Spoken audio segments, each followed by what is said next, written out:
Siyathokoza. NguMangutobane. Namhlanje ngizothanda ukukhuluma ngesiwasho. Khona isiwasho engisenza, khona isiwasho esikhona kuMangutobane. Lesiwasho mawukuthi wachithekelwa isisu noma ekhaya ugezwanga, kwashona wangagezwa noma usebenza emoshali, kukhona izithunzi onazo mawuhamba kuthiwa kukhona izithunzi ohamba nazo wena ugezwanga.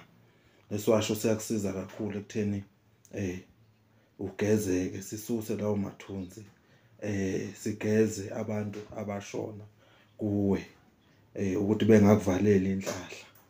Lesiwasho wesatholakala Mangutobane, uma usifuna ungangifonela, ungangithinta uma unesisu esisachitheka, uma unesisu owasikhipha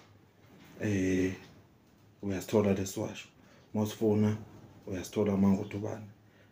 Sesibasizile-ke abantu abaningi, noma makushonwa kini ungakwazi ukuya, ungakazi ugezwe ekhaya, makukhona umuntu oshonile, ungasithola lesiwasho, ungasithola kakhulu. Siyatholakala Mangutobane. Ngiyathokoza uMangutobane.